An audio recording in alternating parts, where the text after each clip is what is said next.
ಎಲ್ರಿಗೂ ನಮಸ್ಕಾರ. Welcome back to my channel. ಇವತ್ತು ಈ ಗರಿಗರಿಯಾದಂತಹ ಈ ಆಲೂಗಡ್ಡೆ ಕಬಾಬ್ನ ಯಾವ ರೀತಿ ಮಾಡೋದು ಅನ್ನೋದನ್ನು ನೋಡೋಣ. ಯಾವುದೇ ರೀತಿಯಾದಂತಹ ಕಬಾಬ್ ಪೌಡರ್ನ ಉಪಯೋಗಿಸದೆ ಮನೆಯಲ್ಲೇ ಇರುವಂತಹ ಪದಾರ್ಥಗಳನ್ನು ಉಪಯೋಗಿಸ್ಕೊಂಡು ತುಂಬ ರುಚಿಯಾಗಿ ತುಂಬ ಸುಲಭವಾಗಿ ರೆಡಿ ಮಾಡ್ಕೋಬೋದು ಇದನ್ನು. ಈ ಆಲೂಗಡ್ಡೆ ಕಬಾಬ್ನ ಚಿಕ್ಕ ಮಕ್ಕಳಿಂದ ಹಿಡಿದು ದೊಡ್ಡವ್ರ ತನಕನೂ ಎಲ್ಲರೂ ಕೂಡ ಇಷ್ಟಪಟ್ಟು ತಿಂತಾರೆ. ಬನ್ನಿ ಯಾವ ರೀತಿ ಮಾಡೋದು ಅನ್ನೋದನ್ನು ನೋಡೋಣ. ವಿಡಿಯೋನ ಎಲ್ಲೂ ಕೂಡ ಸ್ಕಿಪ್ ಮಾಡದೆ ಪೂರ್ತಿಯಾಗಿ ನೋಡಿ. ಮೊದಲಿಗೆ ಒಂದು 3 ಆಲೂಗಡ್ಡೆನ ತೊಗೊಂಡಿದ್ದೀನಿ. ನಿಮಗೆ ಎಷ್ಟು ಕ್ವಾಂಟಿಟಿ ಬೇಕೋ ಅಷ್ಟು ಕ್ವಾಂಟಿಟಿ ನೋಡಿಕೊಂಡು ನೀವು ಆಲೂಗಡ್ಡೆನ ತೊಗೊಳ್ಳಿ. ಆಲೂಗಡ್ಡೆನ ನೀಟಾಗಿ ತೊಳೆದು ಅದ್ರ ಮೇಲಿರುವಂಥ ಸಿಪ್ಪೆನ ತೆಗಿಬೇಕು. ಸಿಪ್ಪೆ ತೆಗೆದಿರುವಂಥ ಆಲೂಗಡ್ಡೆನ ಒಂದು 2ರಿಂದ 3 ಸಲ ನೀರಿನಲ್ಲಿ ತೊಳಿಬೇಕು. ಏಕೆಂದರೆ ಅದರಲ್ಲಿ ಧೂಳಿನಂಶ ಏನಾದರೂ ಇದ್ದರೆ ಹೋಗುತ್ತೆ ಅಂತ ಅಷ್ಟೇ.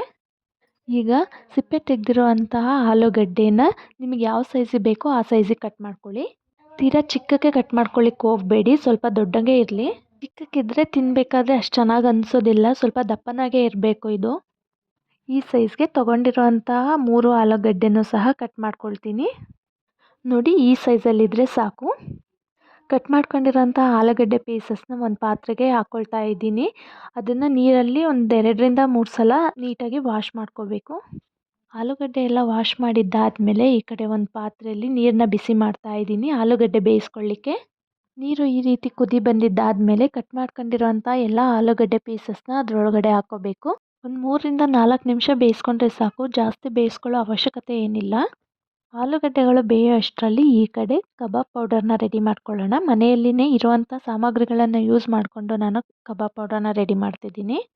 2 ಸ್ಪೂನ್ ಆಗೋಷ್ಟು ಅಚ್ಚ ಖಾರದ ಪುಡಿ, ಒಂದು 1/4 ಸ್ಪೂನ್ ಆಗೋಷ್ಟು ಅರಿಶಿನ ಪುಡಿ, 1 ಸ್ಪೂನ್ ಆಗೋಷ್ಟು ಅಕ್ಕಿ ಹಿಟ್ಟು ಮತ್ತು ಒಂದು ಅರ್ಧ ಸ್ಪೂನ್ ಆಗೋಷ್ಟು ಶುಂಠಿ ಬೆಳ್ಳುಳ್ಳಿ ಪೇಸ್ಟ್ನ ಸೇರಿಸ್ಕೊಂಡು ಚೆನ್ನಾಗಿ ಮಿಕ್ಸ್ ಮಾಡ್ಕೊಳ್ತಾ ಇದ್ದೀನಿ.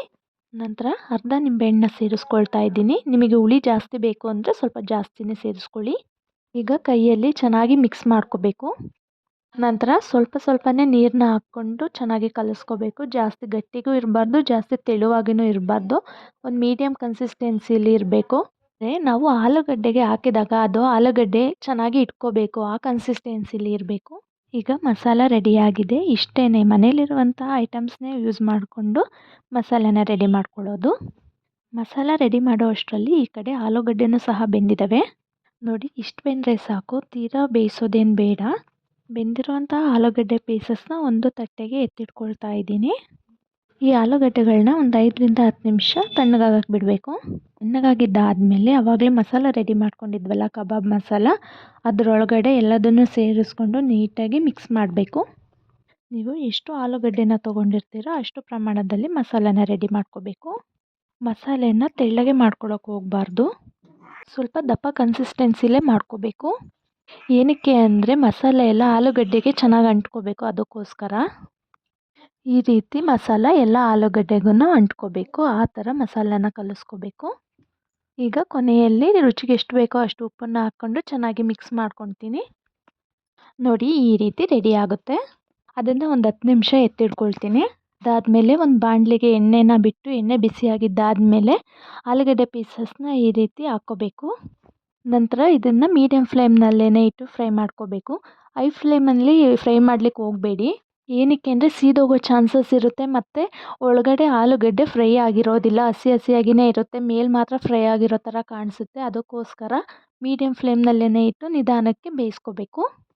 ಇದನ್ನು ಒಂದು 8ರಿಂದ 10 ನಿಮಿಷನಾದರೂ ಬೇಯಿಸ್ಕೋಬೇಕಾಗುತ್ತೆ, ಇಲ್ಲಾಂದರೆ ನೀಟಾಗಿ ಫ್ರೈ ಆಗಿರೋದಿಲ್ಲ, ತಿನ್ನಬೇಕಾದ್ರೆ ಅಷ್ಟು ಚೆನ್ನಾಗಿ ಅನಿಸೋದಿಲ್ಲ. ಇದನ್ನು ಸೈಡ್ ಡಿಶ್ ಆಗಿನಾದ್ರೂ ತಿನ್ನಲಿಕ್ಕೆ ಮಾಡ್ಕೋಬೋದು, ಇಲ್ಲಾಂದರೆ ಈವ್ನಿಂಗ್ ಸ್ನ್ಯಾಕ್ಸ್ ಥರನಾದರೂ ಮಾಡ್ಕೋಬೋದು. ಈ ಸಂಜೆ ಟೈಮ್ ಸ್ನ್ಯಾಕ್ಸ್ಗೆ ಏನಾದರೂ ತಿನ್ನಬೇಕು ಅಂತ ಅನ್ನಿಸಿದಾಗ ತುಂಬ ಈಸಿಯಾಗಿ ಕ್ವಿಕ್ಕಾಗಿ ಮಾಡ್ಕೋಬೋದು. ನೋಡಿ, ಈಗ 2 ಸೈಡ್ ಚೆನ್ನಾಗಿ ಬೆಂದಿದೆ. ಅದನ್ನು ಈಗ ಒಂದು ಪ್ಲೇಟ್ಗೆ ಎತ್ತಿಟ್ಕೊಳ್ತಾ ಇದ್ದೀನಿ. ಹಾಗೆ ಉಳಿದಿರೋ ಅಂಥ ಆಲೂಗಡ್ಡೆ ಪೀಸಸ್ನು ಸಹ ಎಣ್ಣೆಗೆ ಹಾಕಿ ಅದನ್ನು ಸಹ ಫ್ರೈ ಮಾಡ್ಕೊಳ್ತೀನಿ. ಈಗ ನೋಡಿ, ಸೂಪರಾಗಿರುವಂತಹ ಕ್ರಿಸ್ಪಿ ಆಲೂಗಡ್ಡೆ ಕಬಾಬ್ ರೆಡಿಯಾಗಿದೆ.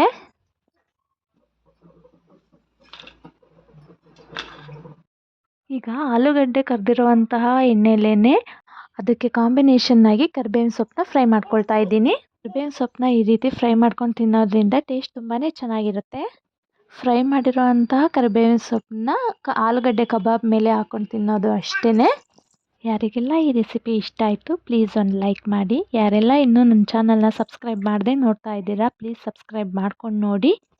ಮತ್ತೆ ಇನ್ನೊಂದು ಹೊಸ ವಿಡಿಯೋದೊಂದಿಗೆ ಸಿಗ್ತೀನಿ. Thank you.